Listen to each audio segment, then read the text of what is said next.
So, Mike Draper, thank you very much for joining us today on ISCA TV. It's good to have you along as a guest. How are you today?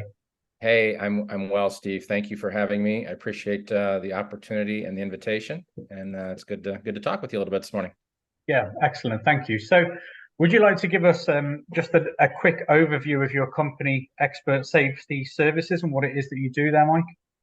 Yeah, absolutely. So, I'll go back just one step further than Expert Safety Services, and we were a service provider. So we were in the window cleaning, pressure washing industries, and every substrate really that entails. So with the pressure washing, we did flat work, we did vertical work, whatever, and then window cleaning also. We did everything from what we would call a residential to a router storefront, all the way up to in the European market, they call it abseiling, or RDS in the US market. So really all encompassing. In 2014, we sold that company. Company out of Chicago bought us out. And that was kind of the start of the beginning of Expert Safety Services. We had put together some safety curriculum and things because we were forced to with the size company that we had. And myself, a partner, we decided that in the software side of things, we decided that we started Expert Safety Service. We were doing trainings, and then what we were finding is we were leaving companies with, we were telling them what to do, but there wasn't a great tool to provide for them. And so I sought out to try to make safety somewhat automated for companies. So myself and another guy, we built the software package called the Safety Advocate Program, which really runs. We have several hundred companies on that program at this point. We've got companies as small as two employees. We've got companies as large as 100 plus employees on that program. So it's really quite encompassing. And then we just are really advocates for safety all around, job site safety. And so we've kind of stayed in the pressure washing and window cleaning worlds, very kind of niche. A few times we've come into the construction industry on different things, but we've tried to stay very niche. But I think why our paths are crossing is because our industries, especially pressure washing and window cleaning, they're viewing solar as an add-on at this point, right? Yeah. And so they're being asked to clean, and then, oh, by the way, can we get that cleaned up as well? Yeah. And so it's pushed us into an area where we've had to do some research and looking at things and things like that, because the companies that we're providing safety for, they want site safety taken care of, all encompassing. Yeah. And so now you add another kind of a venue, if you will, of what you're going to clean. We have to look at those things, but it's not any different than a lot of things. That drones are coming into the play, and so we're having to become drone experts and all of this too, because just the cleaning is changing, right? And so that's a little bit of what we do. We're a full service consulting company. We get involved hopefully with the training part, and we avoid any safety. We've been expert witnesses in cases. We've had to mitigate cases with the OSHA process and all that stuff too. So I kind of have a little phrase: "Pay me now, pay me later." It's good just to get the training, get things right, do things right, and then you don't have to worry about me on the back end, right? Yeah. That's a little bit of a high level of what we do. Absolutely brilliant. So, when you consider your body of work for the last 10 years and the work that you'll do for the next following 10 years, what mission are you on, and why does it matter? Yeah, that's a nice question. We've already seen an impact we specifically sought out for RDS and water fed systems to try to create an awareness around, and we've got more work to do. We're done with safety. But I think we're seeing people, we're seeing Facebook posts changing, and it's taken a while. I mean, this message and the message that you're carrying and ISCA's carrying with the safety is not popular, right? We're not going to win Person of the Year because the message the message doesn't resonate well. But the reality is that if we can save people's lives, if I'm not retained in a court case defending somebody's death suit, I'll feel somewhat accomplished. Yeah. But it takes a lot to change a mindset, and it's interesting you say go back 10 and then forward 10. That a 20-year span. Sometimes it takes that long to change the mentality of Yeah. people, Yeah. fortunately. And I've been in the solar industry for 12 years now, and I'd say the tide has turned from when I first started in regards to people's attitude towards solar cleaning, but it took a good 7 or 8 years of me banging the same drum consistently before people started to take note. And unfortunately, people tend to learn the hard way, as is human nature. So you alluded to this a few moments ago that our paths have crossed due to the solar industry. I know that you obviously had your window cleaning business prior to that, and I feel that our paths have run parallel to a degree. So I was hoping to go maybe a little bit further back in time, just to sure. get an idea of where you came from, really, Mike. So I don't know if you want to maybe tell us what was your earliest defining moment. Maybe that takes us back to childhood even. What was your earliest defining moment? Because often the earliest moments in our childhood define the people that we go on to become. So take me back in time even further. Talk to me about what was your earliest defining moment that you think, yeah, that really impacted on me as a young person. Yeah, one thing that I just always remember, my mom and dad were divorced growing up, and so I can always remember my mom telling me that she didn't care what I was, just be the best. You can be a clown if you want to be a clown, be the best clown, right? Yeah. And I think that always resonated with me, and oftentimes I'll get criticism sometimes because maybe I'm coming across as very competitive, or I want this or I want that, and it's really, I'm not really competing with the Steve Williams out there, but I'm really competing with Mike Draper.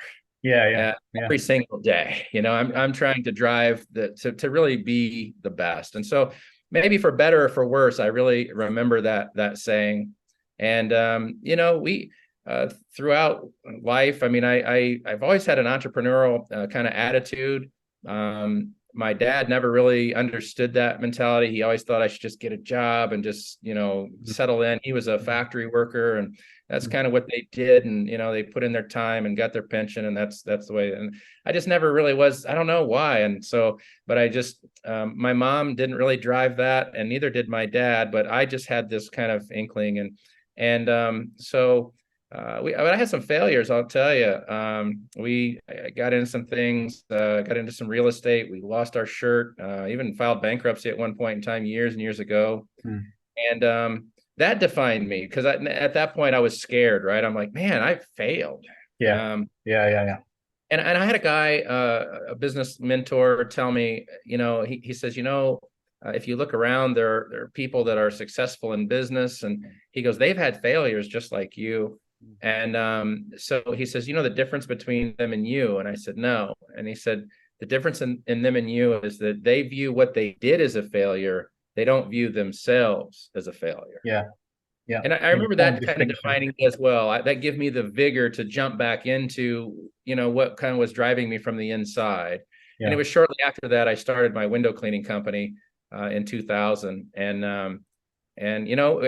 the drive is always, to drive it and be bigger. And we had some ambitions and going down a franchise model, and I went down it and nearly lost it all again, because it wasn't the right thing. But we backed out, we regrouped, and then we grew it, and it grew massively to where we were just under right around $1 million a year in revenue. So but yeah, those things, those little things in life, they tweak you a bit, and you go on. So, and honestly, the other thing I spent a bit of time as many people will kind of maybe scoff at this or laugh, but I spent time professionally as a farrier. So I was a full-time horseshoer, and I remember I've told this story before on podcasts, but it was really interesting because I was taught a skill, and it was really cool, and I thought I could be good at this skill, but I had no idea how to get customers. And so I was really intrigued because the owner of the school said, hey, if any of you don't know how to get customers or want a little business 101, the classes are over Friday night, but if you want to stay till Saturday morning, I'll give you a little business 101 class. Man, Yeah, I was like, I was just chomping at the bit, right? I'm like, oh, I want this. And so I get up the next morning, I get my pad of paper, man, and I'm ready to take notes, and we're going to go on. And he comes in and he says, all right, you guys are here for business 101. Yep. Pen and paper, right? And he says, here's the key to business. You need to get up, clean up, and show up. Write that down. Class dismissed. See you later. yeah. That's it in a nutshell, right? And it was kind of interesting. I didn't understand at the time. I was actually kind of ticked off that I stayed. Yeah. But later, I did understand it when I was starting to door knock or whatever with the window cleaning company. What I was noticing is we would hear all the time, "Hey, yeah, give us a bid because what's their sales?" That I haven't seen them in forever. Oh, guess what? They weren't doing. They weren't showing up. You know. And so it means they didn't get up. And then, we would go in and we would look the part. We'd wear a collar and jeans and, look decent, professional. I kind of have a saying, you can't sell clean if you don't arrive clean. And we were just different. We didn't really, there was no magic pill. It was, a lot of it was, we were just getting up, showing up and cleaning up. I mean, and we were successful because of it. Consistency is often the key to any business, isn't it? If you just keep doing and doing and doing, you'll refine, you'll get better and better and better, and you start to rise and rise and rise. But it all starts with that consistency, doing the same thing over and over.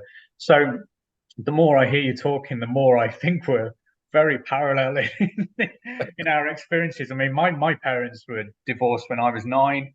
My dad was a factory worker as well. I don't think my dad still understands my entrepreneurial spirit. I just think he looks at me and thinks you're nuts for taking the risks that you do. But we do what we do because it's in us. So how old were you when your parents split up? I was 9 at the time. When my parents split, I don't remember a time. I shouldn't say that. I'm going to say 5 or 6. I was pretty young. Yeah. And do you think that's impacted on your life? Because really, I read a lot about sort of social science and human psychology, and lots of what we are post the age of 35 stems from our early childhood experiences. Do you feel that impacted on the adult that you've become, that experience? Yeah, I'm sure it does. I mean, I don't, feel like, that's necessarily the way that things are supposed to go, but they go that way. And so it definitely impacts you. And when you're that young, I don't know that you do realize the whole effects of it until you are older. So, or it kind of shapes you. So, I guess my answer to that is I'm sure it did. And I'm sure it does. I'm probably not intelligent enough to point back and say, there it was, there it is. And this is what I am. And so, yeah. Yeah.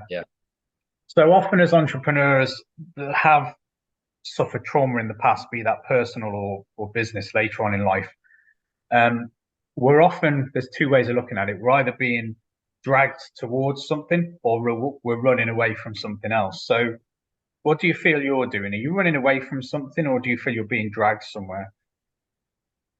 Yeah, for a long time until, and I'd say probably at the sale of my other business, I was probably running from something. I would say that, we grew up, I wouldn't say in poverty, but we didn't have a lot of money. I can remember, being, made fun of a little bit for, just clothes you were wearing and things like that. Yep. So I think there was a drive there to not be, and I don't want to sound like I love my parents dearly, and they did a wonderful job. I don't want to sound like that, but I didn't want I wanted more than what they had. This is like me talking to myself in the mirror. It's like this is bizarre. So, and parts that is somewhat self-destructive as well, because I can remember very early on in business. I'll never forget the day. I was in Orlando, Florida. It was 10 o'clock at night. We were standing at the Dumbo ride with my young children at the time, and my phone rang. And it was a business call. And I looked at my wife and I took the call. And I walked away from the ride in the line that we were in, and I turned back and looked at my wife. And the utter disgust in her eyes that I took that call Yeah.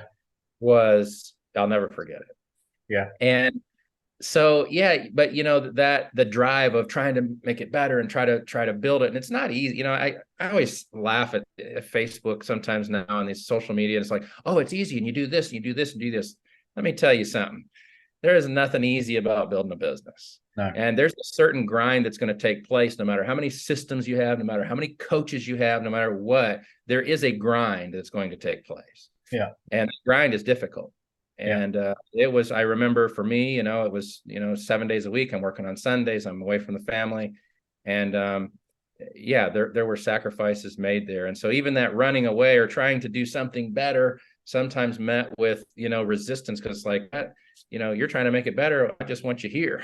That's kind of my wife's position at the point. But, she's very supportive of me, and it worked out. But now I'm pretty comfortable in my skin. And I guess what I kind of am trying to do at this point is I'm trying to push something. I definitely am trying to push a safer agenda. I've already somewhat, succeeded in my business ventures. I'm fairly comfortable at this point. So, and I'm getting older too. So it's kind of like I am where I am, right? So, but I look in the late 80s, early 90s for RDS work, abseiling, we went up and kicked stink pipes. If they didn't move too much, that was a good anchor. Yeah. And I'm hoping that through our efforts now, and even with water fed, and we'll see what happens here with solar as well, is that we just there was somebody standing there saying, hey, there needs to be safer practices in place. There needs to be this, there needs to be that. And if I'm not liked, I don't really care, it doesn't really form me at this point in life. No. It just I just want workers to go home safely, and that's what we're really trying to push. So I say it was both for me. That's a good question, but for me, I know I was running away from running and trying to build at the same time a different trajectory for my life and kids and family. Yeah. And now I want to have people in the industry, the service industry. I'll just loop it all together. The service industry to have the opportunities to be able to build and be successful through a safe working environment. Yeah. Excellent. So you referenced earlier saying that sometimes you may be viewed as competitive, or that's relatively speaking a negative term when we think about it in business. So it could be deemed to be a dark trait, being competitive. So do you have a dark side just in your character? And if so, what is that? Yeah, anybody that knows me, I think, would say yes. I'm just, and again, I know sometimes it can come off as like, wow, I'm competing with this guy. But again, it just goes all the way back to my childhood. My mom said, be the best you can be. And so I'm going to be. And so if you're in my lane, I'm not saying I'm going to beat you. I'm not saying you're going to beat me. I'm just saying you're going to bump into me, because I'm going to try to be the best that I can be here. Yeah. And so that piece of it can sometimes, but I'll tell you what, I hope I'm not, and I genuinely tried not to be this. I'm not going to look at you in the lane that I'm in and try to punch you in the face. That's not my character. There's plenty enough wins, and right now, with what you're trying to do with ISCA and this, now you're taking on the world, right? There's a lot of space in the world for several people doing what you're doing, and as impactful as I think I've been in the U.S. with RDS, there's not enough of me. No. They're just and so we got some other guys now that are coming up and doing things, and I applaud it, so will they run into me? Yeah, but good, hopefully we make each other better, and iron sharpens iron a bit. It does. And there's another sort of interesting biblical phrase that's in the Bible. It says the meek will inherit the earth. And that's a really interesting word, meek, because it can be translated many, many different ways. But I heard a really fascinating translation of it, which is stemmed in the original Greek language, which meek can be translated those who know how to use their swords but keep them sheathed. And that's an excellent explanation, because you're meek and that you let people carry on with the things that they're going to do and you try to be calm and peaceable. It doesn't mean that you don't, one, have a sword, and two, know how to use that sword. And I think that's really one of the things that I've had to learn over time. The way I was raised is you couldn't have a nasty side to your character. You couldn't be a bad person in any way. You were only ever supposed to be good. As I've developed into an adult, and especially in business world, I find that if you're a good person, you're a little bit like a rabbit. You're totally defenseless. So what you need to do is you need to develop the dark side, or develop the monster inside, and know when to bring that out, and even more crucially probably is know when to put it away. So I've had to do it in the business world. I've had to do it in personal life as well. I've had to change a lot as a character over the years, really, particularly over the last sort of 8 or 9 years. I've had to come out of one world into a different world and try and fathom all the new rules and stuff like that. And it's very, very challenging. And so learning how to develop the monster within was the first challenge. And then sometimes I overstep the mark, and my self-regulation isn't the best, but I'm trying to work on that and get better and better. And it's not physical violence. I'm not a violent person, but I have a wide vocabulary and relatively intelligent, I suppose, and I have a natural tendency to be able to retain a lot of information. So if I read something, generally I've got it and can recall it. When you do that in personal life and in business life, it can be quite intimidating for people that haven't got that skill.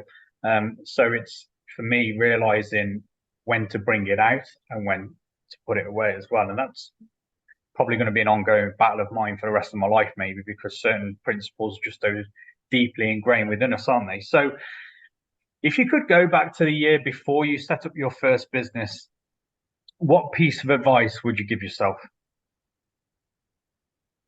knowing what you know now? You know what? All through my probably my largest flaw has and failures in business have sometimes been patience.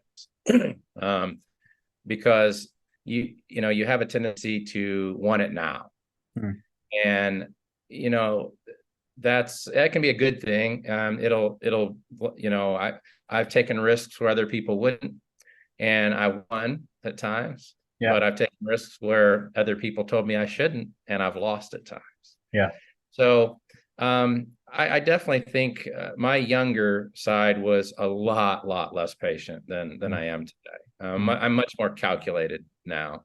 Yeah. I still, though, I have a joke with my guy that does some of our IT stuff, and he's like, when do you want this done? And he'll always say, I know, yesterday, but when do you want it done? So, I just kind of do have that, yeah, let's get it done. I mean, once we've decided, let's roll. Yeah. And, but I'm much more empathetic at this point in my life too, that, things don't always happen on my timeline and that, but definitely patience. It's something I've had to work on, and I'll probably have to continue to work on. Yeah.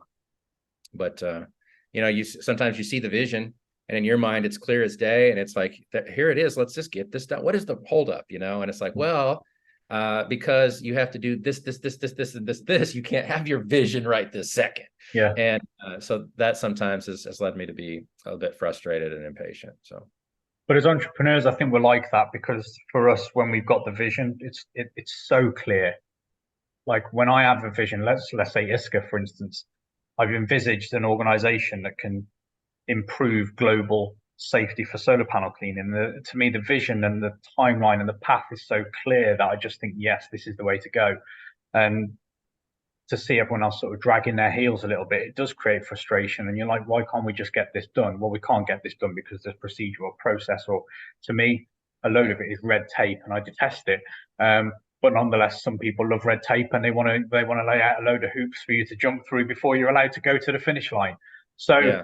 It does create massive frustrations. And you said earlier about having a business mentor. Would the advice that you would give yourself, that you just mentioned about being patient, would you give the same piece of advice for other people looking to set up a business, let's say in window cleaning or solar cleaning? What advice would you give to them? Yeah, just to be a bit patient, and like you said earlier, consistency, wins the race. And I think a lot of people are so misled these days with, the YouTube mentality of learning and this and that, that I could just go out there, I could buy this equipment. If I go out and I do this, and this, I'm a success. And especially with the service business, I mean, really service could be translated in equal reputation. Yeah. Right. People believe in Steve Williams. That's why they hire you. There's other solar companies out there. So they believe in you or they believe in what you stand for in your company. And that takes time to develop. There isn't a fast track to that because you can't fast track a reputation. Yeah. And so, I would just be patient, be willing to put the grind in, and, your day will come, but it takes time. Yeah, absolutely. You're in it for 5 years, probably grinding before you're going to see any, true results. Yeah, absolutely. So wrapping up this theme of giving out advice, I'd really like to hear one other piece of advice, because this is a question I've asked myself repeatedly as well. So let's go back to the 5-year-old Mike, the day before he finds out his mom and dad are splitting up. There would have been on that day a scared young boy, not knowing what was going on, not knowing what his future was going to be. I faced the same questions when I was 9. I was scared. I felt alone, all those normal, natural things. What advice would you go and give that young boy, knowing what you know now? Oh, that's a good question. I think, having lived through it, and my parents were great, by the way. They didn't fight. We were with my dad every weekend. They shared, custody and all this stuff. So it was a optimal situation for a bad situation. But I would just probably tell that person it's going to be okay. No doubt, I would probably share that both parents they didn't get along, but they love you, and they're going to do their utmost to bring you up the best way that they know how and can. So just stick it through, and ultimately that doesn't define you, right? We are a product of our upbringing, but I do think that we can change some things and somewhat. I mean, I'm kind of an example of that. Why am I an entrepreneur? I don't know. My parents aren't, so, and my grandparents really weren't either. So, you can change it through, but just, stick to your guns and accept the upbringing that you have in front of you, I guess. Yeah, for sure. And when you've hit these hard times, as well as the entrepreneurial competitive spirit that drives people like you and I, what else is there in your life that's helped you along the way? Because competitiveness and entrepreneurism alone can't drag you through the bad times in life. So what else have you had over the years that's helped you? Yeah, well, I would be remiss not to say my wife. Especially if she sees this. Yeah. Yeah, no, I mean, she was very supportive. I mean, there was frustrations along the way, but I do remember I had a corporate job when I moved to Bloomington, Illinois, and I started, building my business on my day off, and I got it to a point where I really thought I could soar. I wasn't there yet, but I really felt if I could dedicate 100% of my time. And I remember it was my day off. I was making sales calls, and I called my wife at home, check in on things. And I told her, I said, man, if I could do this, 5 days a week, I really think I could make this a go. Yeah. She's like, quit your job. And I was like, what? And she's like, quit your job. And I said, really? And she's like, yeah, quit your job. And, I look back on that now and think, what a belief in me that was, because she didn't work outside the home. We had young kids at home. We had a mortgage coming in 30 days. Yeah. We had about $5,000 in the bank, which, as we know now, that's nothing. Yeah. Yeah. But that was a leap of faith. And she supported me all the way through. I never had to worry about the home front. The home front was taken care of. I could go out and blaze the trail because things were taken care of here. Yeah. And that in of itself is a tremendous support. Think about that. If you can go out and just dedicate your focus and your time on providing for your family and not have to really worry about what's happening in the background because it's taken care of, that's a huge support.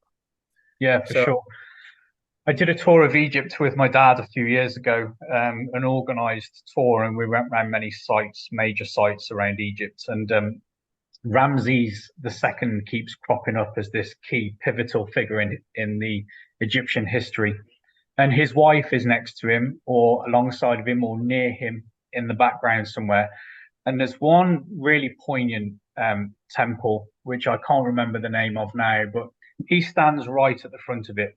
Huge statue of Ramses II, and a person comes up to maybe his knee, something like that. So it's a big thing. But if you walk around the back of it, carved into the same piece of stone is a little figure, and it's a female figure, and she's got her hand on the back of his calf muscle, and she is pushing him forward. And that figure is Nefertari, his wife. And she's the one in the background, as is often the case with entrepreneurs and men like us. It's often the woman in the background that allows us, first of all, to go and pursue our dream. And secondly, is the one in the background quietly coaxing us along the way as well. They're there content to be in the background, but they are absolutely the driving force behind allowing us to go on and achieve our goals as well. So when I saw that, that was poignant, for me. I was like, yeah, you've got to have the right woman around you if you're going to succeed in life, let alone business. So it's really important thing. So moving forward then to find ourselves where we are now. Obviously, you've been heavily engaged in the window cleaning industry, as you say, the pressure washing industry. You identified solar as well. How did solar sort of crop up on your radar? How did that come about? Yeah, it really came about because of, as I said, we got, I remember, I don't remember where it was exactly, but one of our companies that was involved with us ran into, a commercial site, and they're like, hey, we noticed that our JHA really doesn't, we can kind of work around it. There's ladders and there's lifts or however they were going to do it, or fall protection, but there's not specifically solar. And I've always I kind of dance around this issue a little bit because I don't always believe that it's the arrow, right? Because I take the example, if I'm gonna paint the room, or I'm gonna do window cleaning in this room, the hazard's the same. If we're gonna use a ladder to reach higher points, it's the same hazard, right? So it doesn't matter if I'm holding a paintbrush or a squeegee. So at first, that was kind of the mentality I took, was it doesn't matter because it's it's just another form of the hazard that's already there. And I think even the IWCA and Stefan at very first too is kind of like that. Yeah, it's already covered. I mean, it's there, fall protection and ladder, whatever the case may be. And but where it really piqued my interest was because I've been around through the transition of water fed in the U.S. Now I've got to see it from the Tucker pole, aluminum pole, now to where things are. I helped Tucker. I was actually paid by Tucker to help them do the testing on their base section for the electrical, because the industry was like, get these guys off of ladders, put them on the ground, but then they failed to educate them on electrical hazards, and so we started having electrical deaths in the U.S. And so that was the key point when I heard electrical shock hazard, and I'm like, okay, whoa, put the brakes on. This may not be just a paintbrush versus a squeegee thing. This may be a unique set of safety challenges that we need to address. And I honestly, I think I think you were, I ran into you online, you didn't know I ran into you, but I could see, these different posts and these different things. And I'm like, okay, well, this guy knows what he's talking about, it seems. And if this is an electrical hazard, I don't want to be a repeat of the water fed industry. No.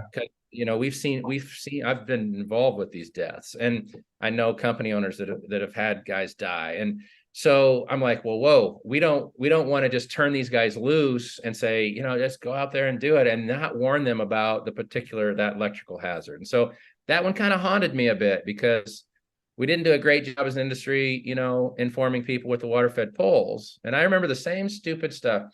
DC won't shock.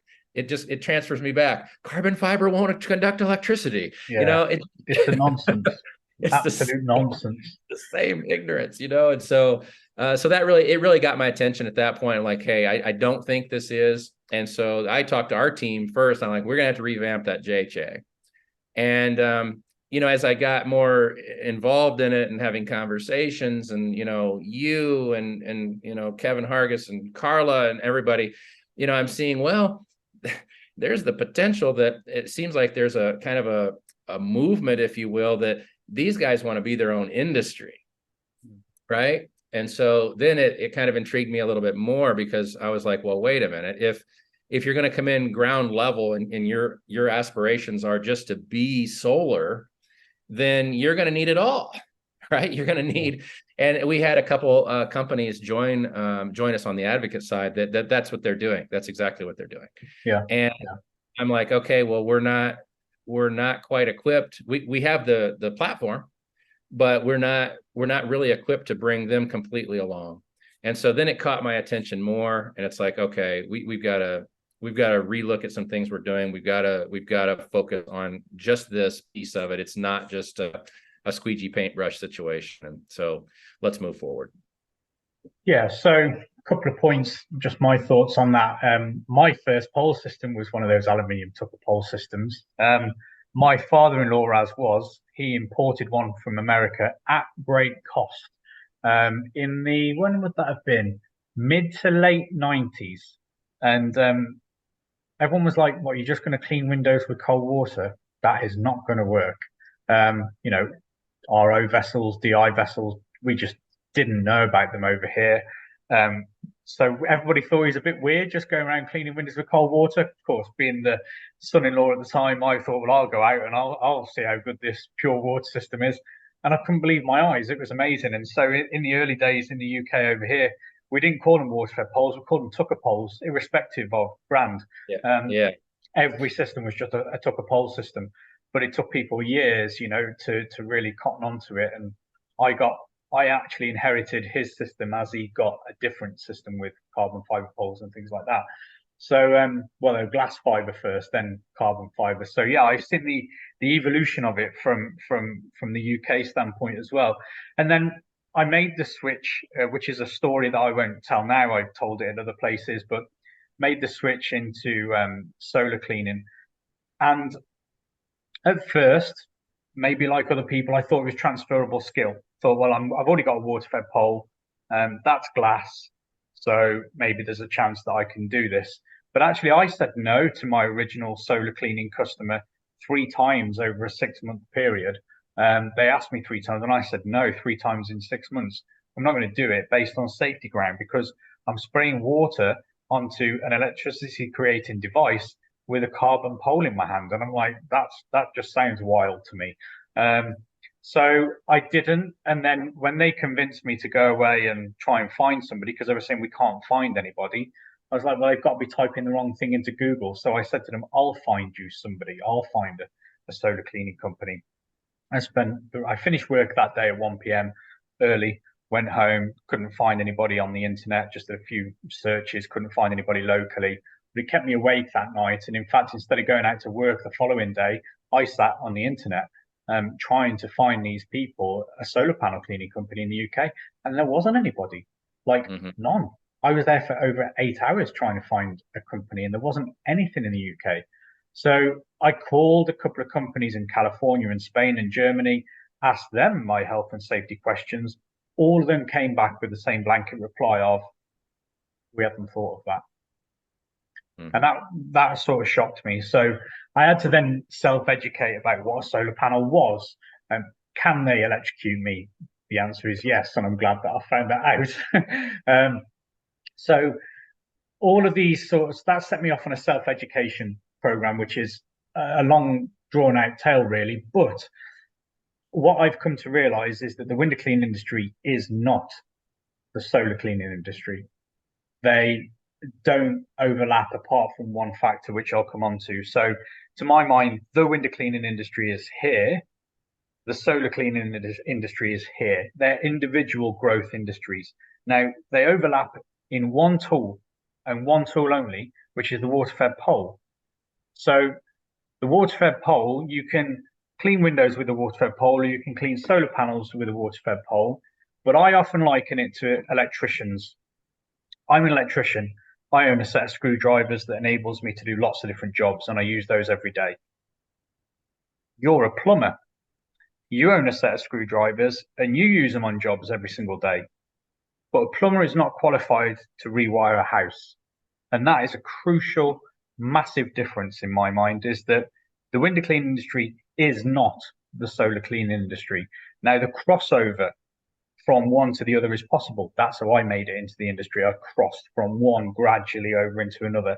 I kept my window cleaning company for 11 years, overlapping the two, running the two at the same time. But I've since sold my window cleaning company and focus now on solar.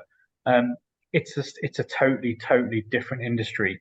The people, the type of people you're dealing with is different. The risks you're exposing yourself to as a service provider is different. The way you advertise your company is different. The way you compose yourself on site is different. The risks that you face while you're on site are different. The level of money involved in solar is way removed from window cleaning. Whatever people think they're earning on window cleaning, and some of it is good, I know, you can likely, in most cases, do more on solar, but it requires investment. The entry point into window cleaning may be $500 to $1,000. The entry point to make a good go of it in solar cleaning is thousands, plural, of dollars, likely tens of thousands. And if you really want to go for it, to clean the utility scale stuff, your initial investment is somewhere around $500,000. Now, to my mind, currently, not everybody who's cleaning solar panels should be cleaning solar panels because they lack the education. And that's really where ISCA has been formed, but I've been teaching solar panel cleaning safety for the last 7 or 8 years in the UK. I've run a course in Australia at one point as well. So I just recognized when I started going on these Facebook groups that there was a massive dearth of safety information out there. And I saw photos of guys just walking across roofs all over the place, no safety measures whatsoever, no PPE to protect them from electrocution. And I was like, you know what, you're all nuts. It's not your fault you're all nuts, but you're all nuts. And so that's why I started to sort of speak up on the Facebook groups and then develop the business into what it's developing into, is because without education, the industry will stand still. So I suppose my next question for you, Mike, is what do you see as the major changes as regards solar safety in the next 12 months? I know that you've got your course up and running through your expert safety services. I tell you what, before we go into the next 12 months, let's talk current state. We've had a discussion offline about each other's courses. Would you like to explain for the people, benefit of people watching, what the differences are? Because you've taken my course, so you know what the ISCA course is about. What would you say the critical differences are, and why would it be beneficial for people to do both? Yeah, and before I answer that, I want to just tell you too. We're in agreement on the window. I don't agree. I don't think that window cleaners. I don't think the window cleaning industry is the solar cleaning industry. No. And I'm the safety and compliance director for the PWNA, and I equally think that the pressure washing industry is not equal to the solar. Yeah. But I think we'll both admit that we're in both. We both agree on that, and we're both in a bit of a quandary because all two of them think they are. Yes. Yeah, they do. They do. But they're all wrong, I'm afraid. But this is where we've got to educate. It may be. So from my standpoint, what we're trying to do is we're trying to set up parameters. We're saying, okay, look, if you're going to clean them, if you're going down this path, I think actually power washers are probably better poised to transfer over into solar than possibly window cleaners, because one, pressure washers are used to a bigger ticket number in their mind, right? Yeah. You say $30,000 to a pressure washer, not bad.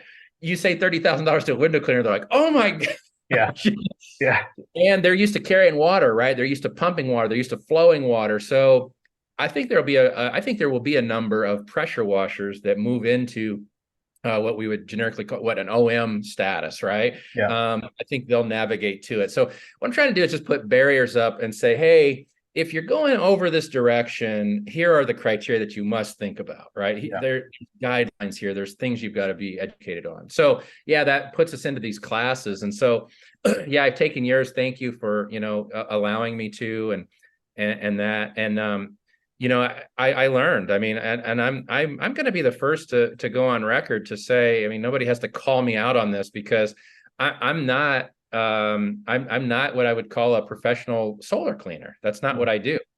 I don't have near the depth of knowledge that you do on a site. All right. And with the actual tools and cleaning and that stuff. And so I got a lot to learn.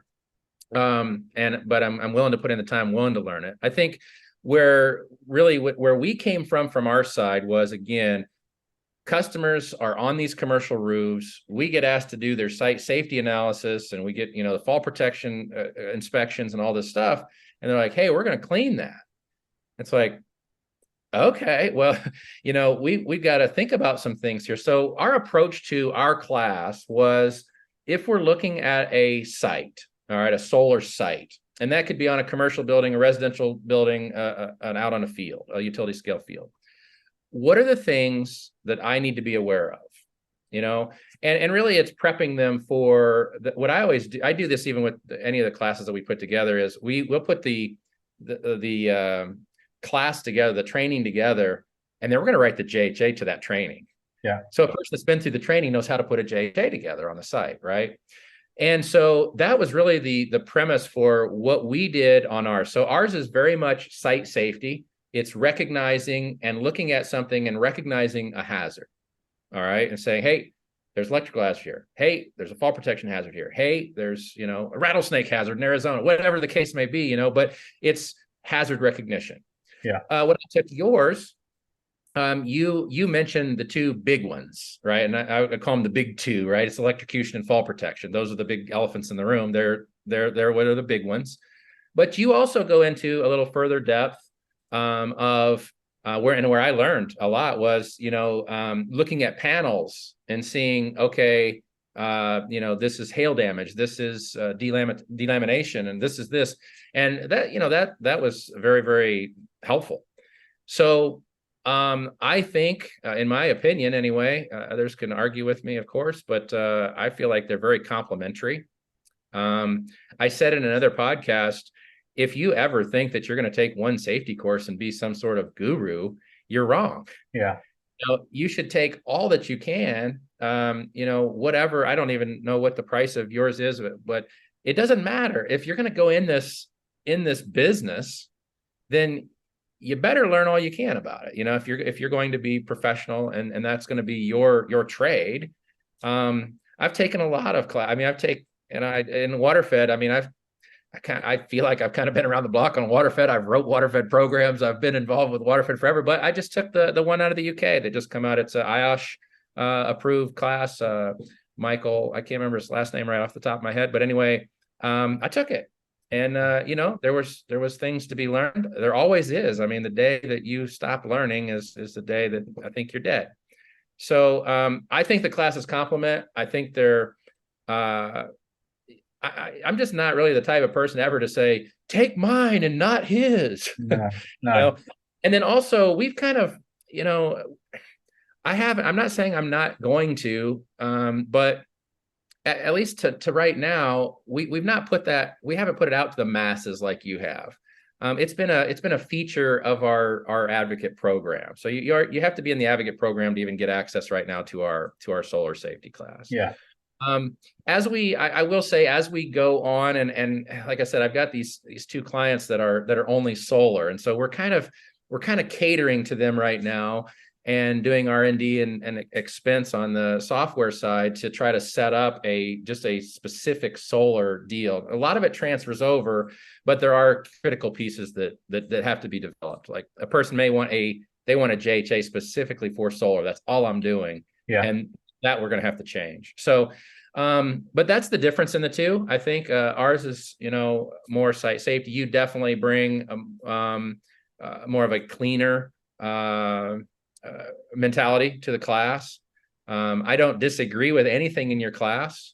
I think, and I can just say this too. I mean, I think whenever you have two people that are championing something, there becomes this, well, who's better? Yeah. And it almost, okay, let's put him in the MMA ring. Who's the champion here? And it's like, Zuckerberg and Musk, right? That's not really what we're doing here. We're both, you're both doing kind of not really even the same thing, but we're both championing a safer work environment. And so it's not either or to me. It's do it all, man. I mean, get the education. So I think yours is well done. I think the challenge with any safety, I'm dealing with this back. I think you and I talked offline one time. I said when I took the course, there's some things that are what I would call European, your lingo, right? And it was in the IS waterfeds class that I took too. And I get it, and you get it. You and I can use JHA, JSA back and forth all day long, right? We understand what the concept is. Just shut up and do it, right? But for some reason, the safety environment doesn't. I'm dealing with it right now in Australia. We sent them a preview of something, and they're like, "Yeah, you say JHA. You need to change it to JSA." It's like, isn't the principle the same though? I mean, isn't what we're doing the same? And they're like, no. So it's kind of like me being snobby back to you. Said, no, it's got to be JHA because we're in the US, So I'm fighting it back as well. And so those are the little nuances. But ultimately, I would advise anybody to take the class. You're gonna get some insight out of it. You're gonna get some good stuff. And so I champion both the classes. I think they're both again, it's not an either or thing. And I commend you for what you've done. It's not easy to put those classes together. It's and then you're going to hear, because every time you say something in a chat or you just want to sell me a class, and it's like, it's not about that. It's not about that. We're both in a position through other business interests that we don't need money from solar safety, but being rewarded for work and hours and man hours that we've done in terms of research and in terms of PowerPoint presentation building, in terms of integration into website. I mean, I do all of my own website development and web content, well, that comes at a cost, it's costing me my time, if nothing else. And so it's about being recompensed for that, as opposed to, well, he's just trying to sell me a course. I don't need to sell anybody a course, but I am interested deeply in making sure that every man and woman goes home safe back to their family after cleaning solar panels, whether that's here in Brazil, Australia. We've just recently had a request for the course in Lithuania. Okay, we developed it and released it in Lithuanian with a Lithuanian tilt toward the Lithuanian solar market. Fine. And we've done it we had an inquiry for Dubai. Okay, fine. We've got it released into Fuchsia Arabic. And so now if you're in the UAE, you can take exactly the same course online. When you're pioneers of something, Mike, you're going to make wrong moves along the way. If you're the one in the front with the machete in your hand, every now and then you're going to hit the wrong tree, you're going to find the wrong path or whatever it be, and you backtrack and bring everybody back a little bit and you say, actually, this is the way that we've got to go. So ISCA this week are releasing version 1 of the solar panel cleaning best practice guidelines. I emphasize version 1. Why is it version 1? You can be damn sure somebody out there will say, well, you didn't talk about this, or you haven't covered that in depth, or whatever it is. Okay, fine. We welcome the feedback. We want the feedback because it shows that people are reading the document with a critical eye, which is what we want them to do. But Rome wasn't built in a day. And if we are to build a solar cleaning industry and a global set of standards, yes, there will be variations according to country and according to state. We know this, but the basic premises will remain the same. Gravity affects you in exactly the same way, as far as I know, the world over. as does DC electricity. It's going to affect you the same way, whether you're in India or whether you're in the UK. It's the same. So there are certain global principles that will remain the same. That's why I focused on those two for the ISCA development. In my mind, anybody who's coming into solar cleaning, because it's a more technically and risky job than, let's say, window cleaning, which it is, you need to have a certain level of site safety about you. You shouldn't be walking onto these sites without some knowledge of site safety, which is where your course comes in. Because at the end of the day, I think that the industry globally got it wrong. We call them solar farms or we call them solar parks. Incorrect terminology in my mind. They should all be called PV power plants or PV power stations, because that's what they are. You're not allowed to walk around a coal power plants. You're not allowed to just wander onto site and start doing your thing there. You're not allowed to just wander onto a nuclear power plant and wander around doing your thing on there. It seems, though, globally, you're allowed to walk onto a solar farm and just start work with no training as a cleaner, no previous background. If you happen to land a 50,000 panel job as your very first job, that's it. They just let you on there. And I find the whole situation totally absurd. I've cleaned panels for 12 years and I've been very open about saying this in the UK industry, and I'm happy to go on record to say it again. I don't believe I should be able to go around cleaning panels unregulated. Don't believe that.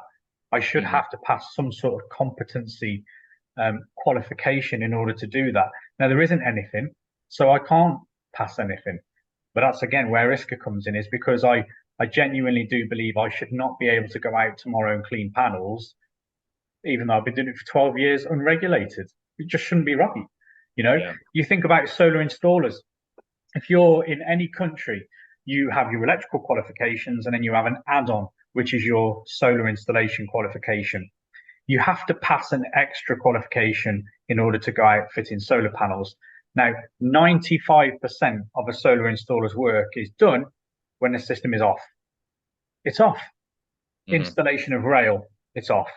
Panels going on the rail, it's off. Roof anchors, it's off. Joining all the MC4s together, it's off. Installing the inverter, it's all off. It's not until you do that final connection right at the end of the solar install, and then it's live. Well, if people have to get a qualification in order to install solar panels when it's all off, how on earth can we as solar cleaners work on always live panels with no knowledge, no training, no qualification? I really still to this day, I don't understand it. A guy that is going down the street preaching that we need more regulation, man, you may just be the Antichrist, Steve. Yeah, well, I've been called worse. Yeah, I've been called worse. I agree with you, and it's going to be interesting to see. I'm 50 years old, and I've watched a few things take place in different industries. And by the way, I go back to these classes and the education that you're doing. I don't think at least today, I'm considered an expert in safety, and our we have insurance that backs us and I always say I got like $3 million on my mouth, but that really wears off outside of the U.S., right? I mean, I consider myself really an OSHA site safety expert. That's what I do, and so. I don't know at this point. We will probably offer some different languages for our class, but I don't know that I really have any ambitions of leaving our sacred place of the U.S. because one thing I and I applaud you for having more of a global audience. But I like nicheness. I like being the guy in this area. That's what I like. Yeah. And it serves me well. And I'll be honest too. I am getting older, and my competitors will love this. But I see an end here. I'm starting to see more and more. So I don't know what that end will exactly look like, but it's coming. It's forthcoming in here. So I don't know that I have the ambitions to build the world domination like you do. But in the U.S. specifically, I do. I'm just sitting back with my popcorn watching this because, you got power washers thinking that they're solar cleaners, and you got window cleaners thinking they're solar cleaners. Then you got these other guys that say, no, we are solar cleaners, and that's what we are, and this identity. And I've watched wind energy kind of take off here in the U.S., and I've seen kind of how that played, where basically, I know there was demand for abseiling and rope access, but it was through a company. It wasn't like these companies were hiring you in as independent guys, right? It got very privatized very quickly. Yeah. I watched the laborers union, probably 20 some years ago, take control over inside cleaning on buildings, that were going up. And labor union still has that jurisdiction today. Yeah. I venture to say something similar could happen. This is just Mike Draper opinion and means nothing, but I'm venturing that something similar is going to happen with solar. Yeah. You have other people at this table that, guys on Facebook don't want to even think or know about. But one, you've got the installers that are already doing it. And if they figure out that their qualifications lend them to install it, put it in, and then there is a need and demand, if they'll admit that for cleaning, what makes you think they're not going to come into it? Sunrun and all these guys, they're going to form another branch, right? A service branch. Well, I'll tell you why it hasn't happened to date in the UK. Okay. So I've always thought this, and there have been several attempts by solar installers over here, and several attempts by O&M companies who are not installers to get into cleaning as well. And from their point of view, it's difficult because mainly there's an element of snobbery around it. I'm not a cleaner. I'm an electrician. I don't clean. You can get a cleaner into that. Oh, you can get a cleaner into that. I'm like, okay, great. I'll clean it all. I don't care. That's fine. I have no pride. I'll come and clean everything for you. So I think in the UK, there's one installer that I know of that cleans and operates and maintains their own assets that they install. But I know the MD relatively well, and we frequently speak. And he says to me, if there's one arm of the business that I would get rid of, it's that, because it's the most dangerous. He says, I don't know how you make a living at doing it. He said, I tip my hat to you. He said, because to me, we don't really make any money at it. He says, and I don't know how to make it profitable. He says, evidently you do. But he said, for me, it's something that I wish I'd never started. And if he could drop it out of his business model, he would. The reason he can't is because people have signed 5, 10-year, 15, 20-year contracts when he installs the solar to say that they will not subcontract out cleaning and they'll do it in-house. So he's tied his own hands up, but he wishes that he hadn't done. So I'm not sure as Sunrun and people like this will go down the cleaning route themselves, because, again, it's a totally different industry to what they know and what they understand. They're selling a product, they're installing a product. That's very, very different to cleaning that product. So I'm not sure as we will see the crossover. Maybe in the US, there'll be some bright sparks that do it. Yeah. The other place I see where, just because I've seen it happen with, the laborers union, is I could see the electrical union taking jurisdiction over this in the U.S. market. Yeah. If you have to be, like you say, if you're going to go to regulation and say you shouldn't be able to walk on this site, you can't walk on a nuclear power plant, a coal plant, anything else, you shouldn't be able to walk on this PV plant. And because you can't, you have to be qualified. Who's qualified? It's an electrician, because they're working on energized parts. So therefore, that work is ours. Yeah. Now, again, it poses problems. Electricians don't generally want to be cleaners. The concrete laborers don't really want to clean either. But they did take jurisdiction over that work. So I don't know. I see the kind of the privatization like wind energy. But it's going to be interesting to sit back and watch, because it's in the U.S. right now anyway. While we have seen some energy costs rise, we're nowhere, our energy is nowhere close to the cost in Europe or other countries. I mean, and so, while you do have and I'm not saying it's not forthcoming, it probably is, but you have the California that always leads the way, and for I'm not going to get into all the controversy of that, but they always are championing green energy and that. And then, Arizona and some of these other states to follow. But we're seeing the emergence of it. But there's a lot of states right now in the U.S. that I'm in Illinois, for instance. I don't know if I could, if I wanted to, if I said, I'm going to start a solar cleaning company, I think I'd starve to death. There's not enough of it here. to do that have to be doing something else, which is why I think it's lending itself so well to the add-on with window cleaning, pressure washing. Yeah. But it's going to be an interesting industry to watch. And so from our standpoint, we're really not, you're going to go much further in this than we are by far. Our position is just to make sure that whatever our contractors are doing on a site, whether I agree with it or not, I think it should be regulated or not, they're doing it right now, and so we're going to try to keep them safe. Yeah. And then however the industry transforms and goes, it'll be interesting to see. And I think by the time it does transform in the US, honestly, it probably is another 10 years and before it's widespread enough. And I already told you I'm 50, 10 more years. I don't know, man. So. Yeah, well, that's a really interesting subject, which we'll talk about another time. But generally, men, this is not a sexist comment, but it is, the social sciences tell us, generally men, when they hit 50 to 52, plateau. They lose their desire for ambition. They lose their desire for growth. They lose their ambition for pioneering. All these sorts of things they lose their ambition for. So at 50, what you've not done by the age of 50, you're probably just not going to reach up and get done. You'll carry on as you are, and you'll reap the rewards, and your 50s are often a high earning decade because you've got all your accumulation of knowledge and your business growth underneath your belt. But actually, regarding new frontiers, not many guys beyond the age of 50, 52 take them on. So different subject. But personally, I've always had, since I started this venture, years ago, as early as a teen, I can remember, 55 was my number. Yeah. And I'm on trajectory to do that.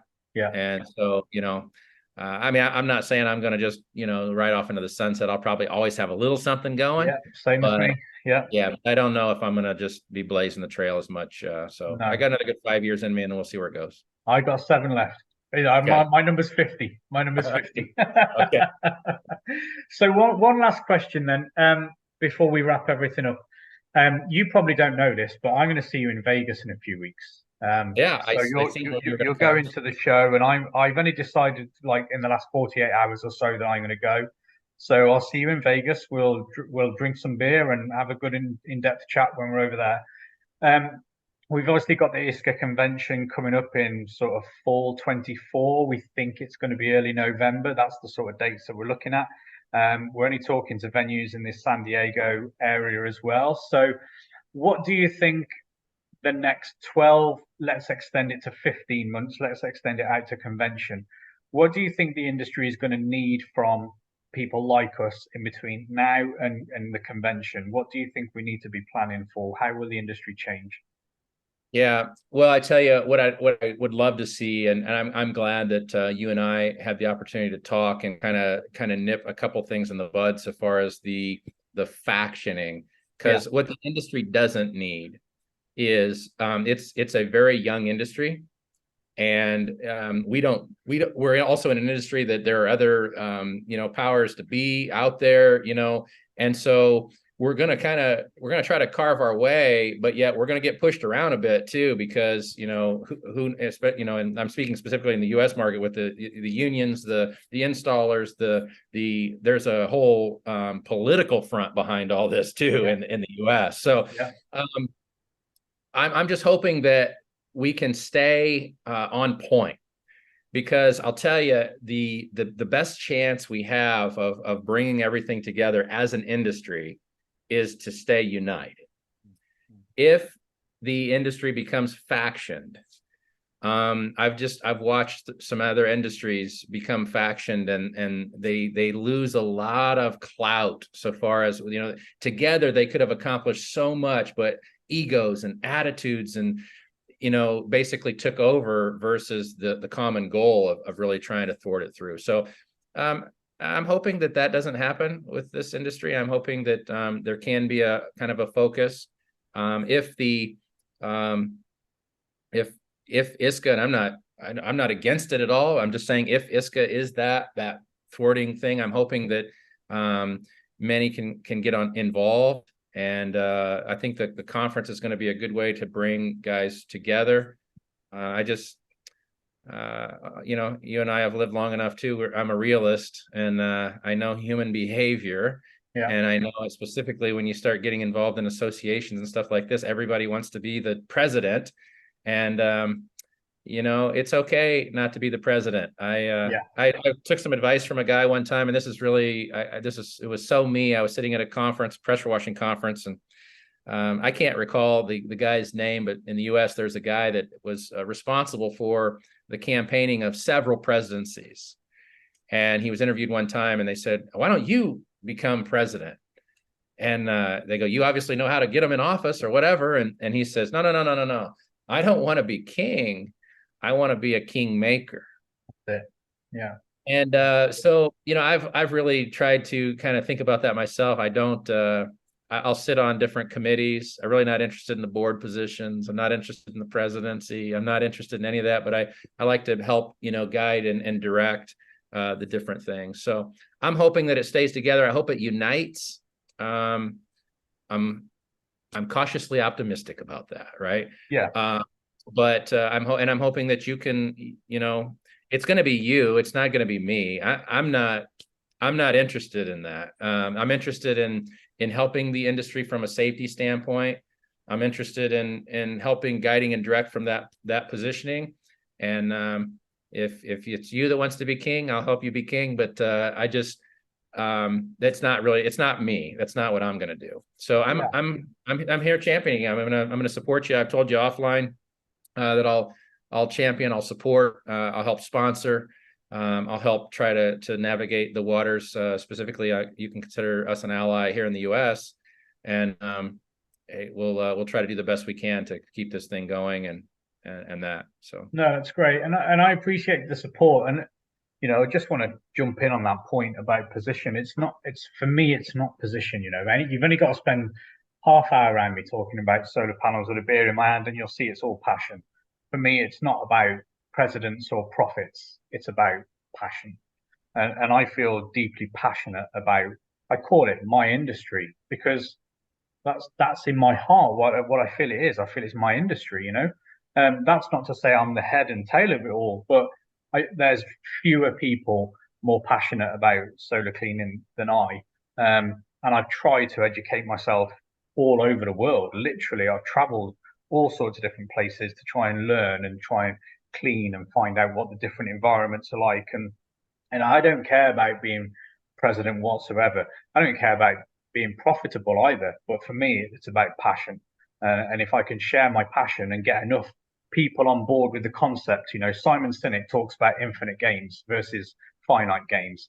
For me, it's not about winning the game. It's just about keeping the game going and about bringing extra players into the game. And we make our rules and we change the rules as we go. So for me, I'm playing an infinite game with this. I'm not interested in winning. I'm just interested in keeping the ball rolling. And to me, that's really what I want to do. And then maybe that's a good place for us to finish our discussion because we're both aligned, I feel, and hopefully this conversation has cleared up some of the muddy waters that people may think we're out there. But actually, we're more aligned even on this conversation. I've learned things about you that I didn't know. And can't wait to meet you in Vegas and get some beers down us because there's probably much more about our backgrounds and histories than we share that I just don't know about. And I'm fascinated to get to know you better in the next, period of time, Mike. So I appreciate your time doing this. We hope that the viewers have enjoyed it as well. If they've got any questions, they can reach out to me. Do you want to just give out your website, Mike, and an email address that people can contact you on? Sure, excellent. So Expert Safety Services with an S.com, expertsafetyservices.com, and then Mike at expertsafetyservices.com. So pretty simple. You can reach me that way, reach out with any questions. And thank you for having me. I appreciate it too. I do look forward to seeing you. I seen one of your posts or something that you're going to be in Vegas, and I was kind of happy to see that.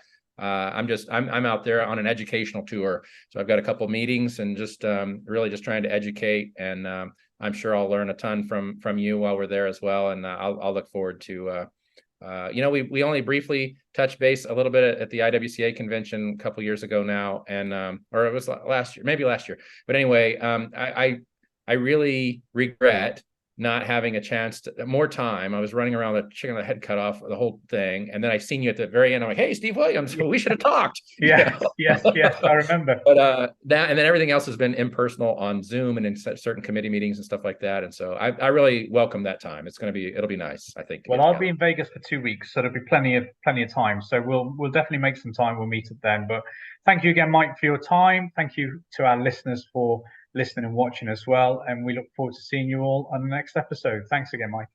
Thanks, Steve. Keep up the good work.